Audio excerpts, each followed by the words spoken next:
Hey everybody, welcome back. Today I'm gonna do a movie review.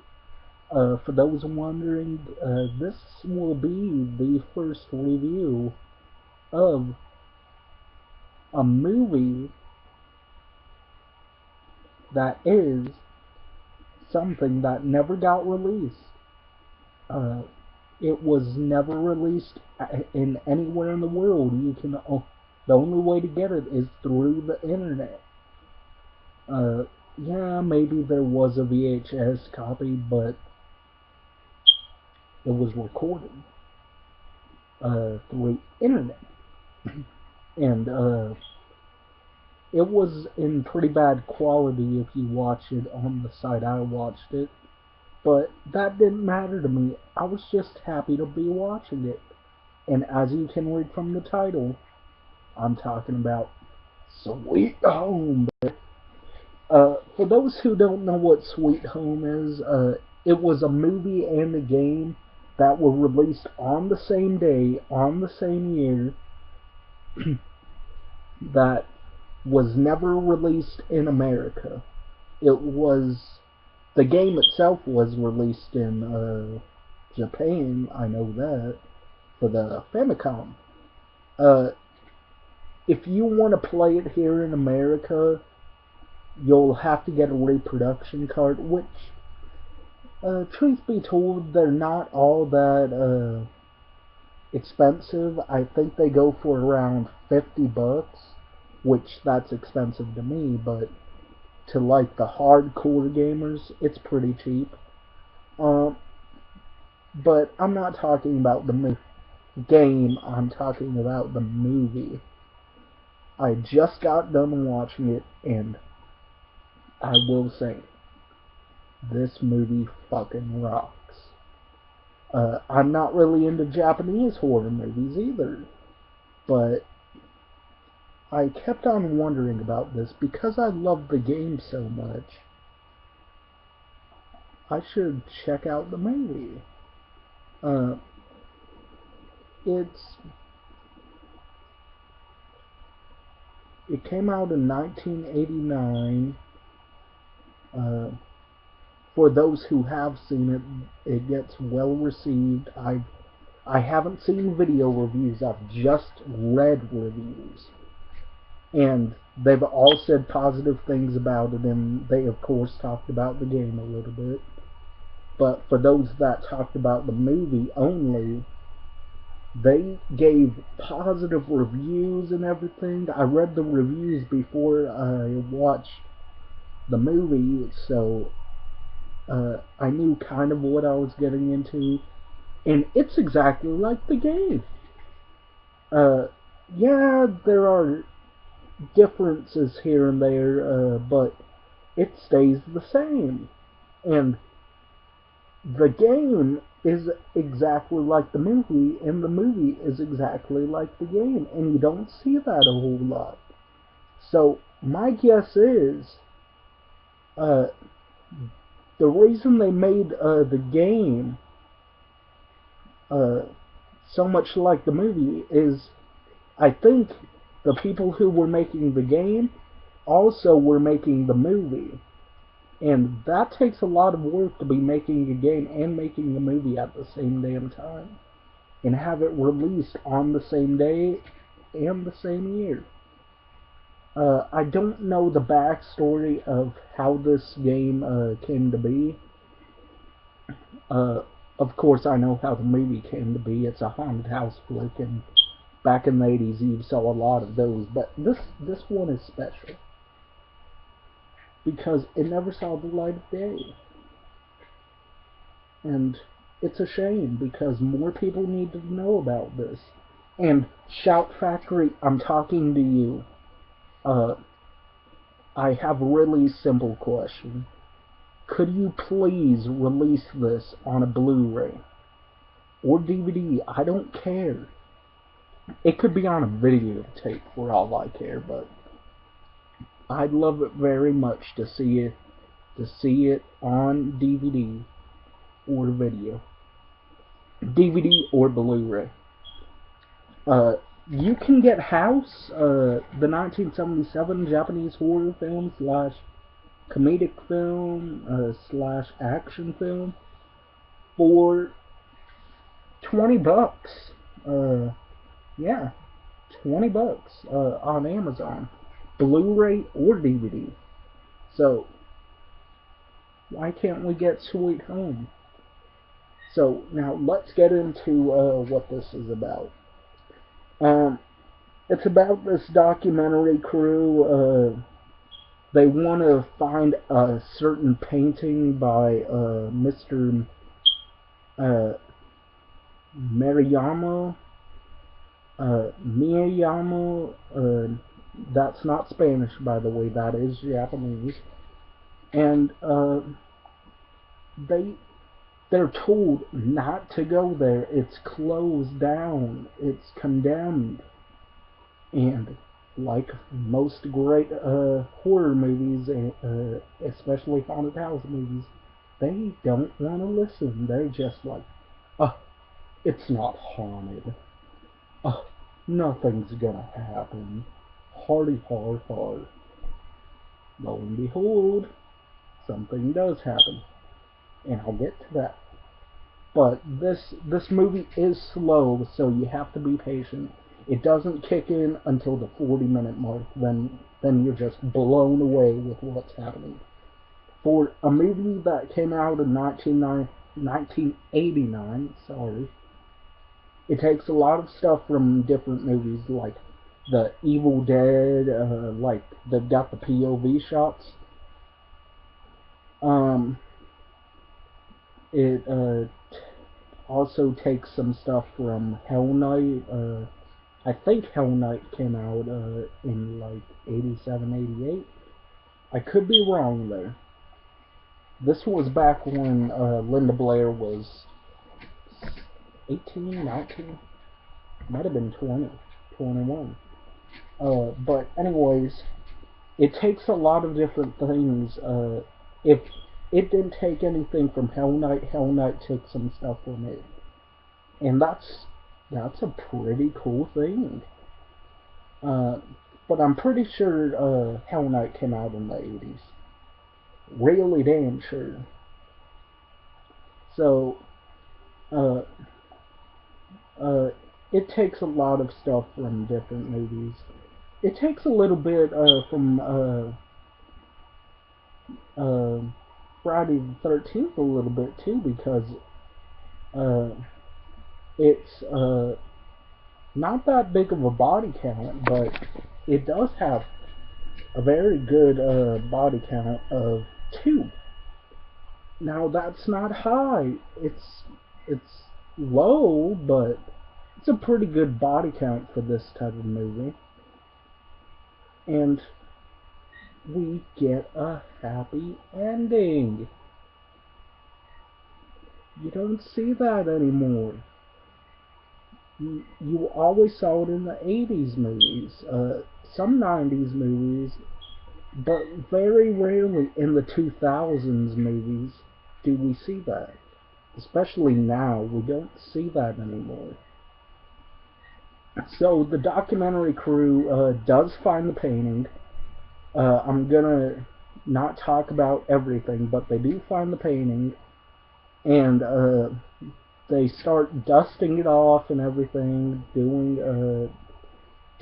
their stuff to make sure it looks pristine as possible. Not Christine, but pristine. And they do a pretty good job with it. Like, you actually get to see the full painting. It's a mural, so it covers the whole wall, and they've got to figure out a way to get it down. And 5 people can't get something like this down. They need more people. But it's a movie, so you gotta go with the flow, as they say. So they dust it off, and they find, like, there's a graveyard painted back into it.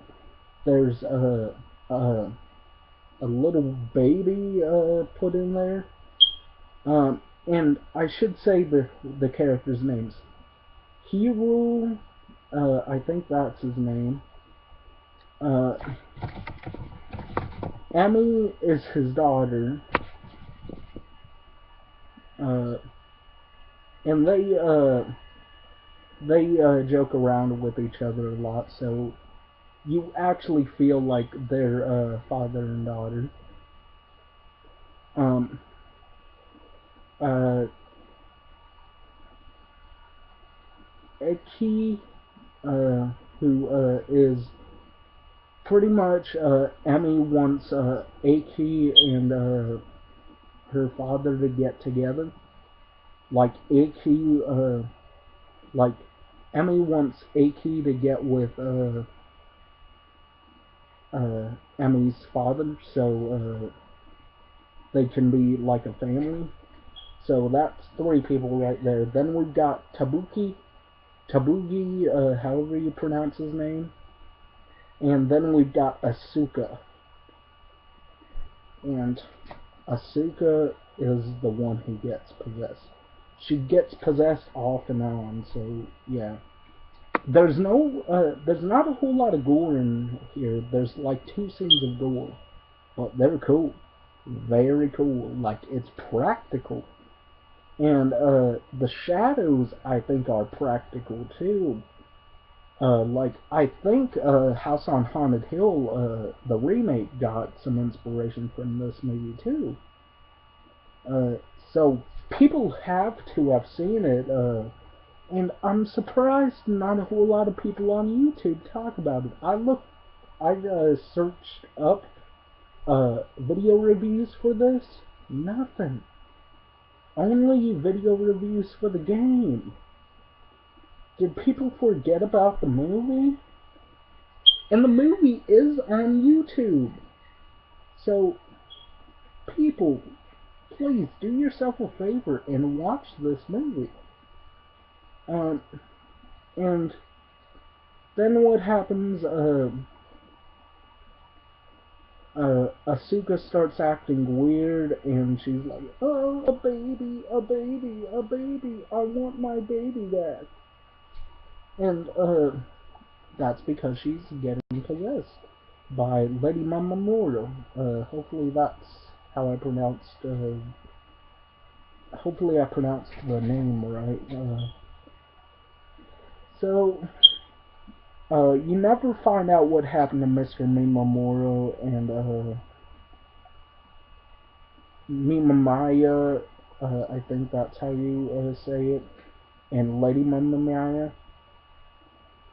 But you get the idea that he killed the baby, and you get to see that he buried it right in the front yard. And the baby looks really, like, really disgusting. Not like a face only a mother could love, but like it's rotting. So that's cool. That's a cool effect. And pretty much most of the movie is uh, they're just looking around the house. Well, mansion. And Resident Evil took inspiration from this. And this game was made by Capcom, and this movie and game share so many similarities, it isn't even funny. Even the trailer for the movie is also a trailer for the game. Like, they go back and forth between the movie and the game. Like, screenshots of the game, scenes from the movie, screenshots and gameplay from the game, then it goes to scenes from the movie. So, you want a good game that the movie stays true to the game and the game stays true to the movie? Play Sweet Home and watch Sweet Home. They're both really good. Granted, I never beat Sweet Home. I got as far as the first zombie, and that was it. But it's a fun game. I like it. I don't know whether to call it a zombie or a ghost, but it's creepy, whatever it is. Like a ghoul. And it's played like an RPG, so I'm talking about both the movie and the game, but I'm talking more about the movie. You do see a guy get melted, like flesh falling off the bone, like one bit at a time, muscle falling off the bone. So you get some gory effects. A guy gets melted halfway. Yeah, there are 3 deaths in this film. So yeah, a guy gets melted halfway and he's crawling on the floor and he's saying, "Help me, help me." And practical effects. Yeah, I loved it. And the ending did not disappoint me. Like, it had kind of a twist ending, not like, you get to find out who the killer is, because you already know who the killer is. But you, get to see, a person you wouldn't think to live, you see them live. So it's a happy ending. I won't say who lives and who dies, but you get the idea. And there's a part where Tabaguchi is messing around with a battle axe, and you're just like, ooh, something's gonna happen with that battle axe. Somebody's gonna get it with that battle axe. But you gotta be patient. And the cover for the movie and the cover for the game are the exact same thing, so don't expect any differences between the cover. The only thing that's different is the back cover. Look up images on Google. I will have a picture of the movie cover on for the thumbnail for this video. And the gore in this, great. The acting, great. The story, phenomenal. Like, not really phenomenal, that's going a bit too far, but the story is great. It's not original by today's standards, but it's great. And don't go into this thinking it's going to be a found footage film, because it is not. Thankfully. It's just a documentary crew. They get trapped in a haunted house, and they get picked off one by one.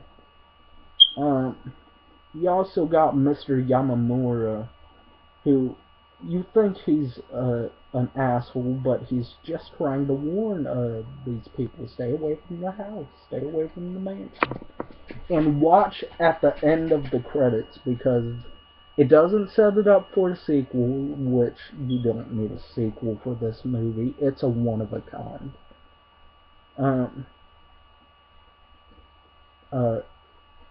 You see where Resident Evil, it takes Resident Evil, Silent Hill, and Fatal Frame takes stuff from this film.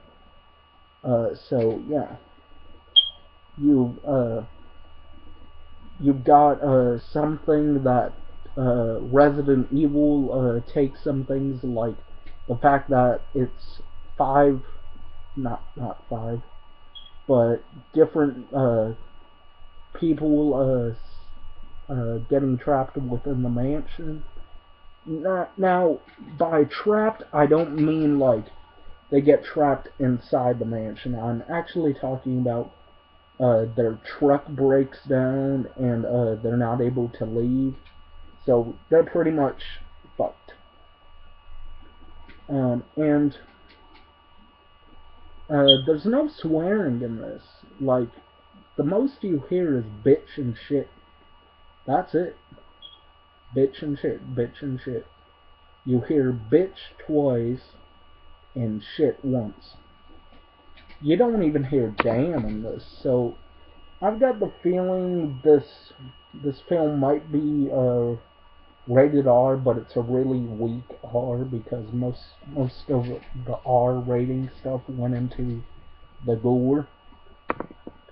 And I don't mind that the R rating is a little weak for this movie, because it could be a PG-13 movie for all I know. but it works. Whatever rating this is, it works. So, I can't say any more about this film without spoiling it, so I'm going to cut off the video here and just give it my rating. I'm going to give it a 9 out of 10 because the creature effects looked great, the gore was on par with the 80s, the other 80s gore fest. You've got good actors, and I'd like to see these actors in other movies. I'd like to see a dubbed version of this because even though I can read perfectly, I don't like reading subtitles because sometimes the subtitles go by too fast. And the reason I'm knocking off 2 points, 1 point, I'm gonna give it a 9 out of 10, sorry. The reason I'm gonna knock off 1 point is because the subtitles went by too fast for me. Like, most of the time it went over pretty well, normal speed, not too fast, not too slow, but some points it got a little too fast. And there are some points where the character makes dumb decisions. Not all of the characters, but 2 of the characters make dumb decisions. But it's a film I can watch again and again and not get bored with. Like I said, it is slow, so you gotta be patient, people. Don't go into this expecting a gore fest because you only get 2 gore scenes. It's more about atmosphere and the villain itself. So anyways, peace. Hopefully you all enjoyed my review of Sweet Home. Thank you, Alvin Omega Sin, for saying it that way. I love you for that. And like a brotherly love. So anyways, peace.